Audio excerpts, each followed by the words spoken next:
Le patia est un plat connu en Auvergne, mais chaque secteur a sa recette.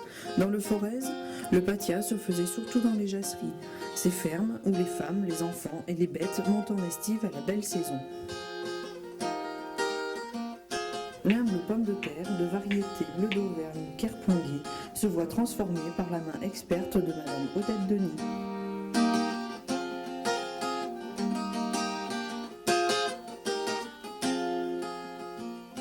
Alors la première des choses, le patia, on le cuit toujours dans une marmite, une casserole à fond épais, puisqu'il faut une chaleur assez douce qui permette quand même l'ébullition et la cuisson. Première des choses à faire, c'est de rincer le récipient avec de l'eau pour éviter que le lait colle autant aux parois. Alors on met d'abord le lait. Le lait et la crème, le mélange lait-crème, à destination des restaurateurs, il faut que cette crème puisse bouillir. On chauffe l'ensemble, voilà, sur le gaz, sur la cuisinière à bois, ce qu'on utilise. Là, on ne couvre pas. Il faut surveiller parce que le lait et la crème, ça monte très très facilement. Donc évitez tout débordement.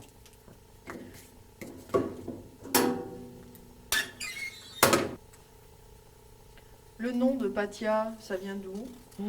Le nom de patia, je n'ai rien trouvé d'écrit qui l'indique, mais je pense que ça vient de pâté, la pâté, alors qu'on dit quand même le patia. Hein. Pour le patia, il faut une pomme de terre à chair blanche qui se délite bien. Il y a plusieurs variétés qui conviennent. La binge convient, l'ostara, la kerpondi, la sirtema.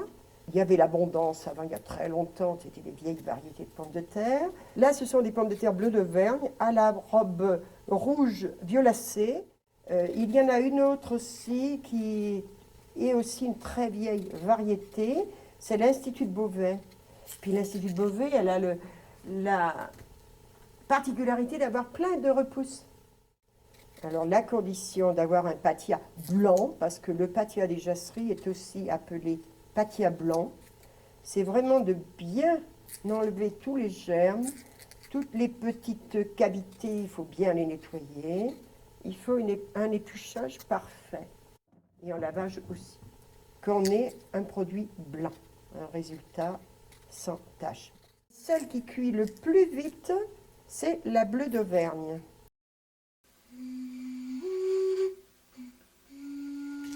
C'est le plat déjà avec les moyens du bord. On avait le lait entier, la traite du matin. La crème était mise dans un pot en grès pour faire le beurre chaque semaine. Si on n'avait pas gardé suffisamment de crème, si quelqu'un venait dans la matinée, qu'on invitait à manger, qu'on retenait pour le repas de midi, on prenait de la crème dans ce pot, dans ce beurrier qu'on appelait. Et la particularité et le côté sain de la préparation et de la crème, qui indiquait quand même que malgré l'odeur des jasseries, le produit était sain, ça ne tournait pas à l'ébullition.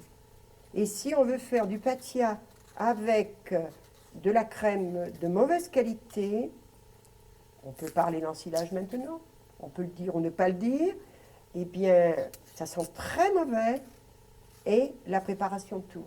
Là, ce n'est pas la peine de faire du patia, on jette tout, on ne peut rien faire.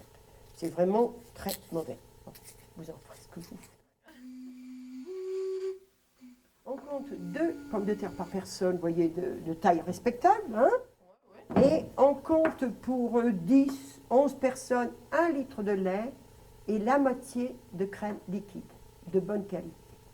Le mélange lait-crème, il arrive à l'ébullition, on va pouvoir mettre les pommes de terre en tranches. Et on voit qu'une pellicule, une partie de l'appareil laitage a cuit tout autour de la casserole. On coupe en tranches le plus régulièrement possible pour une cuisson régulière.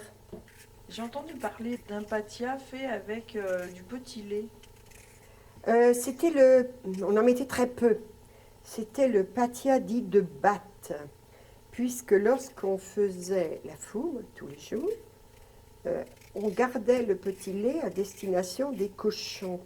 La crème qui restait dans le petit lait, elle montait à la surface, ça faisait une peau, une pellicule blanche, et on ajoutait à la préparation une cuillerée ou deux de ce mélange qui donnait un goût acide, un goût aigre-lait au patia. Mais ça, ce goût-là, il ne plaît pas à tout le monde. Ça boue.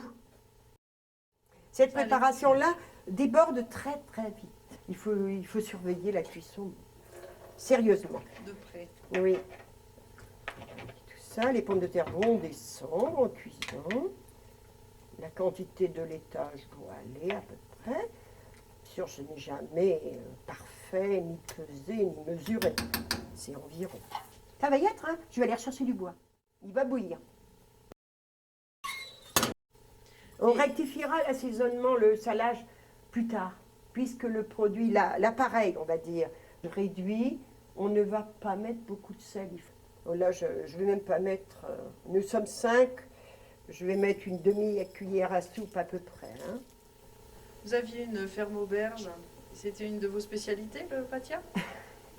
Nous avons eu un temps une ferme auberge, et de fait, beaucoup de personnes venaient pour le patia. Là, ça commence à être épais. Hein. Oui, ça commence, ça va. On va mettre le beurre. C'est largement assez, il sera bien beurré. Hein. Oui, ça donne un petit goût. La préparation est assez, elle se casse bien, ça a l'air assez cuit. Hein. Vous voyez, les pommes de terre sont bien défaites, bien cassées, morcelées. Hein. Et on va le servir. Alain, qu'est-ce que vous pensez du patia d'Odette? Ah ben, je le trouve bien bon. C'est une recette traditionnelle de ces jasseries, je trouve vraiment bien. Il y a un petit tour de main qu'elle a bien su maintenir. Et, c'est un plat qu'on aime bien, surtout en famille. Hein, quand les enfants viennent, ils sont heureux. Maman, tu nous fais du patia. Alors, on mange le patia. C'est ce bon patia là. Regarde, quand on le voit comme ça, là, fumant, c'est bon ça. Il faut les garder ces recettes là. Hein. Surtout pas les perdre. Bon, plus qu'à vous souhaiter bon appétit alors.